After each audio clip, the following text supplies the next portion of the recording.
Hola a todos, en este vídeo vamos a hablar de los principios impositivos, de cómo afectan a la eficiencia económica los impuestos y de cómo se mide el exceso de gravamen de un impuesto. ¿Cuál es el objetivo de un sistema impositivo? Que el sector público tenga recursos suficientes para financiar los distintos programas de gasto que quiere poner en marcha: infraestructuras de transportes, ayudas a las empresas, sanidad, educación. Los sectores públicos disponen de diferentes instrumentos fiscales y múltiples alternativas de gravamen, pero no todos tienen los mismos efectos económicos ni el mismo impacto social. A la hora de diseñar o reformar un sistema impositivo, los gobiernos deben tomar diferentes decisiones. Por ejemplo, qué bases deben gravarse: consumo, renta, riqueza; cuál es el grado ideal de progresividad de un impuesto directo, o cómo deben combinarse los impuestos directos e indirectos para recaudar X euros, por ejemplo.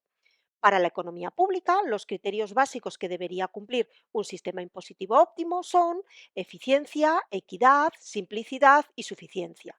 Pero en la práctica, estos cuatro criterios no siempre son compatibles. ¿Por qué? Porque la mayoría de los impuestos distorsionan las decisiones de consumidores y productores y pueden generar exceso de gravamen. Vamos a analizar estos cuatro principios. Comenzaremos con el principio de simplicidad. El sistema tributario debe ser sencillo y cómodo tanto para la administración pública como para el contribuyente. El pago de los tributos implica una serie de costes de tiempo y dinero para el contribuyente: trámites, asesores fiscales, exigencias de contabilidad y registros, y también costes para la administración: inspección, consultas, etcétera. La simplicidad facilita el conocimiento y la comprensión de las obligaciones tributarias por parte del contribuyente, dándole una mayor seguridad jurídica. Hay que evitar también la ilusión financiera, minimizar los retrasos entre el momento que se produce la obligación tributaria y el momento de pago. En resumen, los tributos deben ser claramente percibidos por los ciudadanos. Otro principio que debe cumplir un sistema impositivo es el de suficiencia. Supone que el conjunto de impuestos debe ser capaz de generar recursos suficientes para cubrir todos los gastos del sector público. Por su parte, de acuerdo con el principio de equidad, la distribución del esfuerzo que supone el pago de los impuestos debe ser justa y ha de haber generalidad en el pago de impuestos. Todos debemos contribuir. Esta equidad de los contribuyentes frente al sistema tributario debe entenderse tanto en términos de equidad horizontal como de equidad vertical. La equidad horizontal implica tratar de forma idéntica a los que se encuentran en la misma situación, mientras que la equidad vertical supone tener un trato fiscal diferente para aquellos que no se encuentran en las mismas circunstancias. Por lo tanto, ha de haber proporcionalidad en el reparto de la carga tributaria. El sacrificio generado por el pago de impuestos ha de ser el mismo para todos los ciudadanos.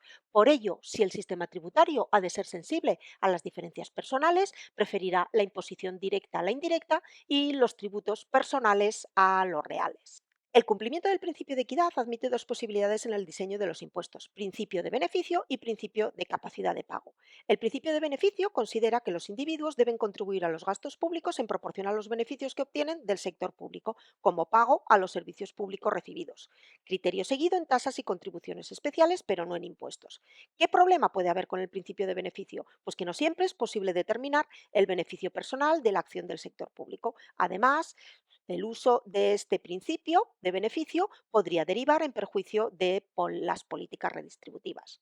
Otra opción es buscar la equidad con el principio de capacidad de pago. Los defensores de este principio consideran que la carga tributaria que recae en cada individuo debe determinarse según su capacidad económica. Por ello, proponen impuestos sobre la renta y el patrimonio personal, que son mejores indicadores de la capacidad económica de un individuo.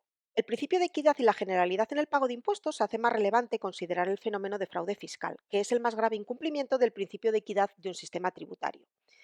Aunque no existen datos oficiales, diferentes estudios en los últimos 30 años sitúan el fraude fiscal en España entre el 16 y el 22% del Producto Interior Bruto. ¿Qué motivos puede haber para que existan estos niveles elevados de fraude en España?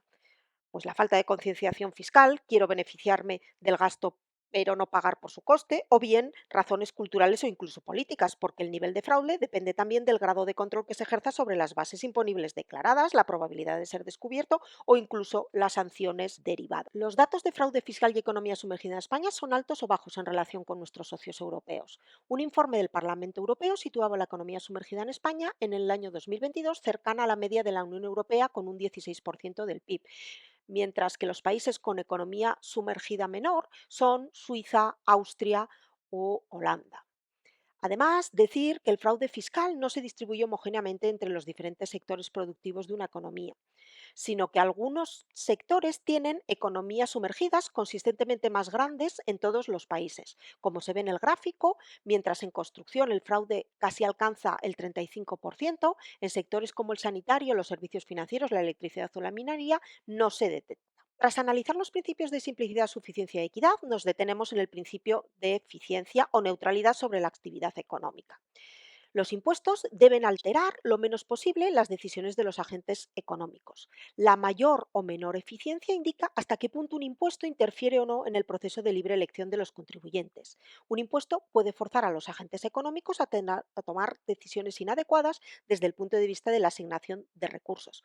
Por ello decimos que en general los impuestos generan pérdidas de eficiencia porque al variar los precios relativos reducen el bienestar en el mercado gravado. La mayoría de los impuestos están basados en el principio de capacidad de pago y provocan distorsiones en el comportamiento de los agentes económicos. Por ejemplo, el impuesto sobre la renta de las personas físicas puede reducir la oferta de trabajo, el impuesto de sociedades en la inversión de las empresas o el IVA puede reducir el consumo de los individuos, aunque esa reducción para algunos puede ser compensada con los beneficios que generan los servicios públicos que financian dichos impuestos. No podemos olvidar que hay impuestos que sí promueven la eficiencia, que son aquellos que gravan actividades que causan externalidades negativas o bienes indeseables. ¿Y cómo se mide la pérdida de eficiencia que genera un impuesto? La eficiencia de un impuesto se mide a partir del concepto de exceso de carga fiscal o exceso de gravamen.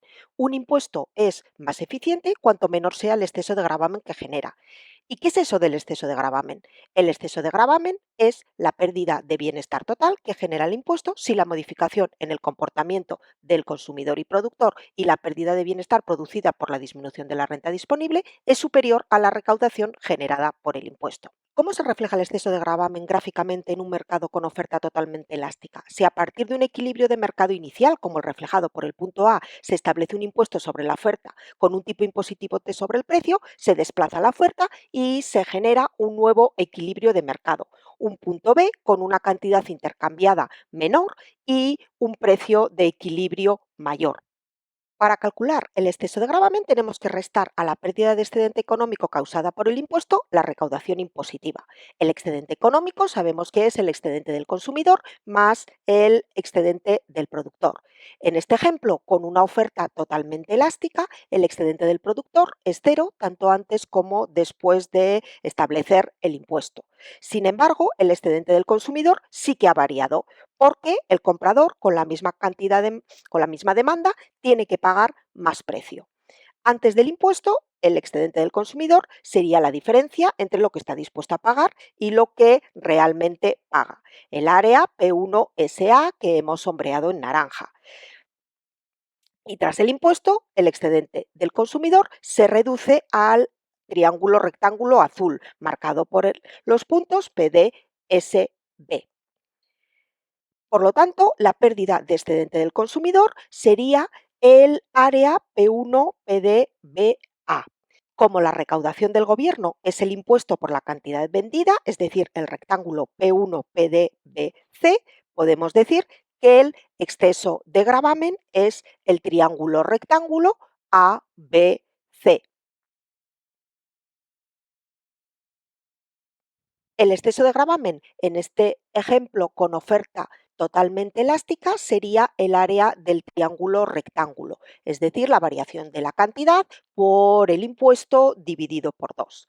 A partir de la ecuación de la elasticidad de la demanda, que nos mide la variación en la cantidad al variar el precio, podemos despejar la variación en la cantidad y sustituir la variación en el precio por el producto del tipo impositivo por el precio inicial.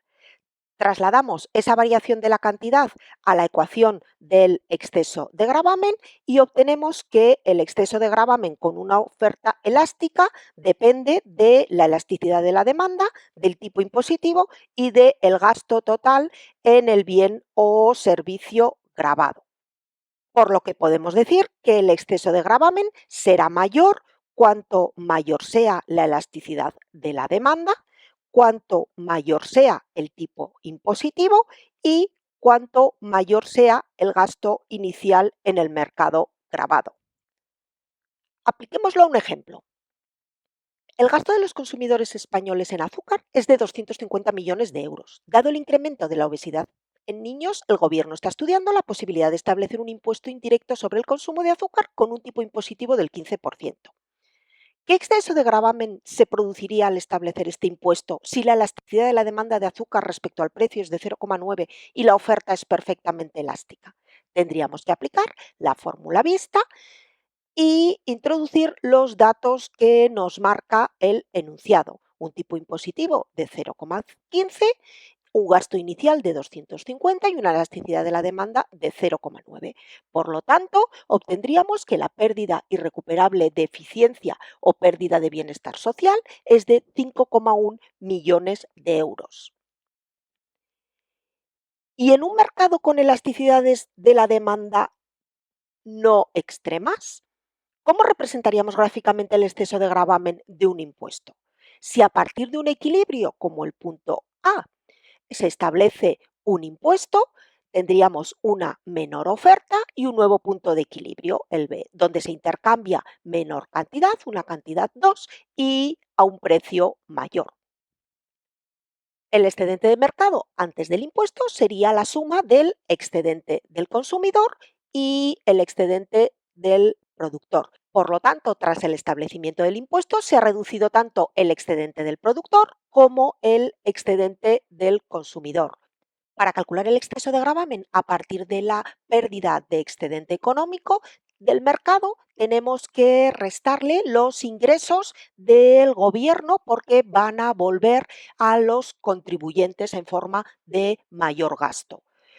Por lo tanto, el exceso de gravamen sería lo que nos queda, el área ahora marcada en verde.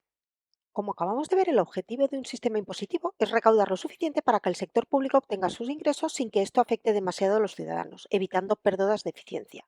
Pero, ¿puede un aumento de la presión fiscal de un país desincentivar a los agentes económicos de modo que disminuya la renta y, en consecuencia, se reduzca la recaudación impositiva total? La curva de Laffer es la representación gráfica del principio económico que establece que la recaudación que genera un impuesto y los tipos impositivos que éste aplica no son magnitudes directamente proporcionales, pudiendo relacionarse incluso de manera inversa a partir de un determinado punto.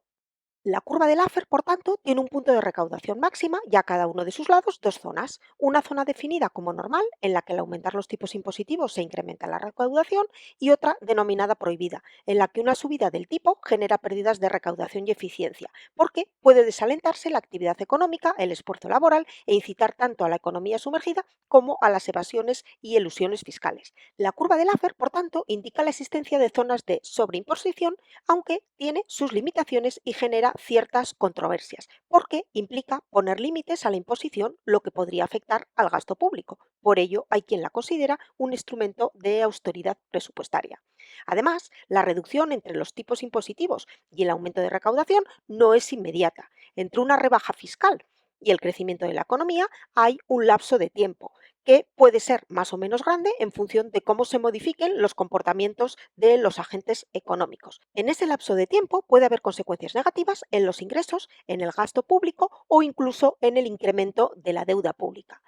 Por ello, aunque la curva de Laffer pueda existir, queda por saber en qué punto se sitúa el nivel de sobreimposición.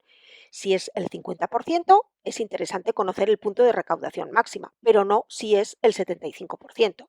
Además, también estaría por definir cuál es su forma concreta, porque no existe una curva de Laffer única para un país, sino que probablemente cada contribuyente tiene su propia curva para cada uno de los impuestos del sistema fiscal. Con esta referencia a la curva de Laffer, damos por finalizado este breve repaso a los principios impositivos y el exceso de gravamen.